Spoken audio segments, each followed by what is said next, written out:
تبلیغی جماعت پر اعتراضات اور جوابات۔ تبلیغی جماعت پر اعتراض کرنے والے کہتے ہیں کہ یہ لوگ مسجد میں اعلان کرتے ہیں، اسی طرح مسجد میں قیام کرتے ہیں، سوتے ہیں، کھانا کھاتے ہیں، اسباب کی بالکل نفی کرتے ہیں، گھر بار کی پرواہ نہیں کرتے، سب چھوڑ کر صرف توکل پہ چل رہے ہوتے ہیں، اور قرآن اور مستند احادیث چھوڑ کر فضائل اعمال پڑھتے ہیں جس میں متعدد ضعیف روایات ہیں، اور جو روایات اللہ کے راستے یعنی جہاد سے متعلق ہیں ان کو تبلیغی جماعت پر منطبق کرتے ہیں۔ براہ کرم ان اشکالات کا جواب دیجئے۔ معاذ صاحب کراچی سے۔ معاذ صاحب نے بہت سارے سوال کیے ہیں۔ پہلا سوال یہ کہ یہ لوگ مسجد میں قیام کرتے ہیں، مسجد میں سوتے ہیں، تو بھائی مسجد میں قیام کرنا بھی جائز ہے، مسجد میں سونا بھی جائز ہے۔ حضرت علی رضی اللہ تعالیٰ عنہ مسجد میں ہی تو آرام فرما رہے تھے جب رسول اللہ صلی اللہ علیہ وسلم ان کے پاس گئے تو مسجد نبوی کی مٹی آپ کے رخسار مبارک پہ لگ گئی تھی، تو اسی پہ نبی صلی اللہ علیہ وسلم نے ابو تراب سے آپ کو خطاب کیا ہے، مٹی والے۔ حضرت عمر نے ساری زندگی کے لیے اپنی کنیت ابو تراب ہی کر دی۔ تو ہاں، صرف سونے کے لیے مسجد میں جانا، گپے مارنے کے لیے مسجد میں جانا یہ ٹھیک نہیں ہے۔ تو تبلیغ والے گپے مارنے کے لیے تو نہیں جاتے نا، وہ تو دین کی تبلیغ کے لیے جاتے ہیں، تو جائز ہے، سونا بھی جائز ہے، قیام کرنا بھی جائز ہے، اعلان کرنا بھی۔ اعلان بھی کوئی بچوں کی گمشدگی کا اعلان تو نہیں کر رہے ہوتے کہ ایک بچہ نیلے رنگ کی لیکر اور پیلے رنگ کا بنیان پہنا ہوا ملا ہے، جن صاحب کا ہو آ کے لے جائیں، تو وہ تو دین کا اعلان کر رہے ہوتے ہیں، تو کوئی حرج نہیں ہے اس میں۔ رہا یہ مسئلہ کہ کھانا کھاتے ہیں تو مسجد میں کھانا کھانا بھی جائز ہے، ناجائز ہونے کی کوئی دلیل نہیں ہے۔ ہاں، مسجد کے آداب کا خیال کر کے کھانا کھانا چاہیے۔ اعتکاف والے نہیں کیا کھانا کھاتے مسجد میں، اسباب کی بالکل نفی کرتے ہیں وہ۔ اچھا، یہ کہتے ہیں اسباب کی نفی کرتے ہیں، یعنی اللہ سے ہوتا ہے، اللہ کے علاوہ سے نہیں ہوتا۔ تو یاد رکھیں، تبلیغ والے جب یہ کہتے ہیں نا اللہ کے علاوہ سے نہیں ہوتا، تو اس کا مطلب یہ ہوتا ہے کہ اصل کرنے والا اللہ ہے۔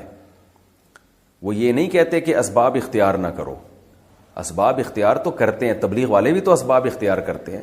رائے ون میں ڈاکٹر بھی بیٹھے ہوئے ہوتے ہیں، کوئی بیمار ہو جائے گا تو ڈاکٹر اس کا علاج کریں گے، سیکیورٹی کا انتظام بھی ہوتا ہے، پانی کا ٹینک بھی ہوتا ہے۔ اگر وہ اسباب کی بالکل نفی کر رہے ہوتے تو وہ کہتے کہ نہ ہمیں پانی کی ضرورت، نہ واش روم کی ضرورت، بیت الخلا بھی اللہ کرا دے گا، اور جناب وضو بھی اللہ کرا دے گا، پانی کی ضرورت نہیں ہے۔ اور باہر جو ہوٹل بنے ہوتے ہیں کھانے کے، ان کو بھی اڑا دیتے کہ چلو یہاں سے جاؤ، یہ سارے لوگ اللہ سے مانگیں گے، آسمان سے دسترخوان اترے گا۔ تو ہر چیز کا ایک مطلب ہوتا ہے۔ تبلیغ والے جب یہ کہتے ہیں کہ اللہ سے ہوتا ہے، اللہ کے علاوہ سے نہیں ہوتا، اس کا مطلب یہ ہے کہ اللہ کے علاوہ سے جو ہوتا ہوا نظر آ رہا ہے اس میں بھی کرنے والی ذات اللہ کی ہے، تو اس لیے اصل نظر اللہ پہ رکھو، اسباب اختیار کرو، مگر دل میں یہ عقیدہ رکھو کہ ان اسباب میں جان اللہ ڈالے گا، اللہ نہیں چاہے گا تو پوری دنیا کے بھی اسباب اختیار کر لیں کچھ نہیں ہوگا۔ تو یہ اصل کانسیپٹ ہے تبلیغ جماعت والوں کا، اور یہ بالکل شریعت کے عین تقاضوں کے مطابق ہے۔ ہاں، کوئی عامی آدمی جس کو علم نہ ہو وہ اسباب کی بالکل یہ نفی کر دے اور وہ کہے کہ دکان چلانی نہیں ہے، بس اللہ رزق دے گا، تو پھر تبلیغ کے اکابر اس سے بری و ذمہ ہیں، وہ اس کا اپنا مسئلہ ہوگا، اپنا ذاتی وہ ہوگا۔ وہ تبلیغ والے جو علماء ہیں وہ ایسی باتیں نہیں کرتے، یا ان کا یہ کانسیپٹ نہیں ہے۔ تو اسباب سے ہونے کا مطلب کیا ہے کہ یعنی اسباب سے نہ ہونے کا مطلب یہی ہے کہ جیسے وہ ایک مثال بھی دیتے ہیں نا کہ آگ کا کام ہے جلانا، لیکن ابراہیم علیہ السلام کو آگ میں ڈالا گیا تو آگ نے نہیں جلایا، اس سے پتہ چلتا ہے جلاتا اصل تو اللہ ہے۔ اب اس سے تبلیغ والے کبھی یہ ترغیب نہیں دیتے کہ آپ بھی آگوں میں چھلانگ لگایا کرو، یا چولہا گھر میں جل رہا ہو تو چائے کا برتن رکھنے کے بجائے دودھ اور پتی کھا کے خود اس چولہے پہ بیٹھ جایا کرو تو اللہ اپنی مرضی سے تمہیں بچا لے گا، تو کبھی بھی نہیں ایسا کہتے بھائی آگ سے دور بھاگو۔ تو اس کو سمجھنا چاہیے کہ وہ کیا وہ ذہن بناتے ہیں کہ اللہ پہ اعتماد کرو، اللہ پہ توکل کرو، اسباب اختیار کرو، مگر نظر کس پہ رکھو؟ اللہ پہ، یہ مقصد ہوتا ہے اس کا۔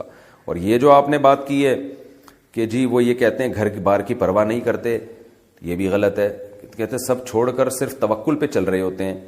کچھ لوگ ایسا کرتے ہیں، بالکل کرتے ہیں، میں نے بھی دیکھا ہے، بیوی بچوں کی تربیت کی بھی فکر نہیں ہوتی، ان کے بزنس کی بھی، کاروبار کی بھی، کھلانے کی بھی فکر نہیں ہوتی، چلے کے لیے نکل گئے، 4 مہینے کے لیے نکل گئے، پیچھے بیوی بچے دھکے کھاتے پھر رہے ہیں، کھانے کو نہیں ہے۔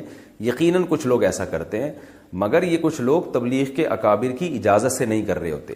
میرا خود تجربہ ہے، کراچی اجتماع میں ایک شخص آیا، یونیورسٹی میں پڑھ رہا تھا، بزرگوں کے پاس گیا کہ میں وقت لگانا چاہتا ہوں، 4 مہینے کے لیے جانا چاہتا ہوں۔ میں خود اس کا گواہ ہوں، ان کو مشورہ دیا تبلیغ کے اکابر نے کہ پہلے آپ اپنی تعلیم یا امتحان مکمل کر لیں، کیونکہ یہ آپ کا ورنہ ادھورا رہ جائے گا۔ اسے جیسے ہی کمپلیٹ کریں پھر آپ 4 مہینے کے لیے نکل جائیں. بعض دفعہ تو رائیونٹ سے واپس کیا جاتا ہے. پھر یہ بھی پوچھا جاتا ہے کہ وہ اگر بتائے نا کہ میرے گھر میں کوئی کھانے کا ذریعہ نہیں، آمدن کا ذریعہ نہیں، بس میں اللہ توکل نکل رہا ہوں، تبلیغی اکابر کبھی بھی اس کو نہیں جانے دیتے. تو اگر کوئی جا رہا ہے تو وہ خود سے کر رہا ہے یہ کام، آپ اس کو تبلیغ کے کھاتے میں نہیں ڈال سکتے.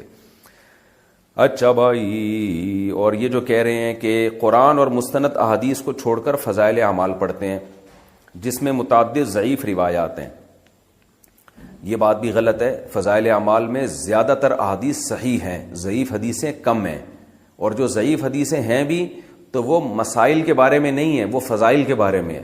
بہت بڑے بڑے علماء محدثین گزرے ہیں جن کا یہ کانسیپٹ تھا کہ ایک عمل کی فضیلت اگر صحیح حدیث سے ثابت ہو تو اس کی فضیلت کو 4 چاند لگانے کے لیے ضعیف حدیث پیش کی جا سکتی ہے. یہ تو بہت زیادہ ہے. تبھی حدیث کی کتابوں میں صحیح حدیث کے ساتھ ضعیف حدیثیں بھی بھری ہوئی ہیں.